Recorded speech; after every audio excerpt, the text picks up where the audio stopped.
اب ایک سوال یہ بھی ہے کہ بہت سارے لوگ شرما حضوری میں دوسروں کو دکھانے کے لیے یا دوسروں کی لان تان سے یا ملامت سے بچنے کے لیے کہ لوگ کیا کہیں گے، لوگ کیا کہیں گے، اس نیت سے وہ لوگ قرض لے کر کے،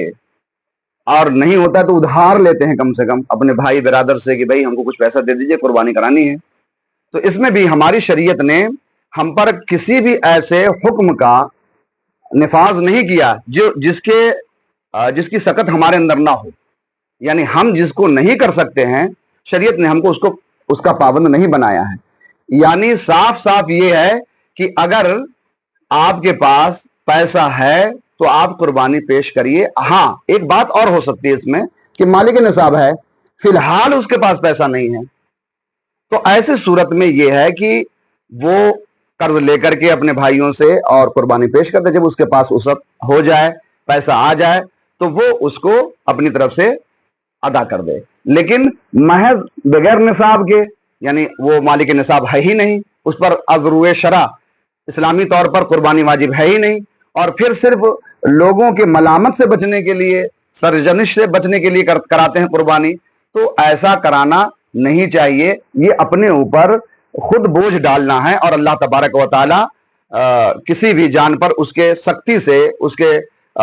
بس بھر سے زیادہ بوجھ نہیں ڈالتا۔ اس لیے ہمیں چاہیے کہ اگر ہمارے اسلام نے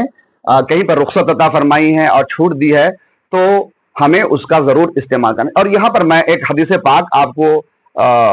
کوٹ کرنا چاہوں گا جس سے ہمارے سارے بھائیوں کا شک شبہ دور ہو جائے۔ میرے آقا صلی اللہ تعالی علیہ وسلم نے اپنے ساری غریب اور مفلس امتی کی طرف سے قربانی پیش کر دیا ہے، اور میرے آقا صلی اللہ علیہ وسلم نے روایت میں کہ میڈھا ذبح کرنے کے بعد آپ نے وہیں پر اپنے دونوں دست مبارک شریف کو بلند فرمایا اور یہ ارشاد فرمایا، اللہم تقبل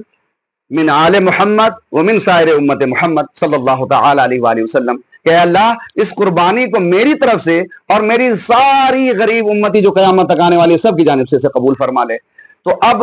ہم یہ نہ سوچے کہ ہم نے قربانی نہیں پیش کیا تو ہمارے لیے اس میں کوئی ننگوار ہے، ہمارے لیے اس میں کوئی شرم کی بات ہے، بلکہ یہ صاحب حیثیت پر واجب ہے تو انہی کو کرنا چاہیے۔ آپ کو رخصت ہے، ہم کو رخصت ہے، ہم اگر مالک نصاب نہیں ہے تو ہم زبردستی قرض لے کر کے اپنے اوپر بوجھ نہ بنائیں۔ بس اللہ تبارک و تعالیٰ کے دین میں جو آسانی ہے اس آسانی پر اور اس رخصت پر ہم عمل کریں۔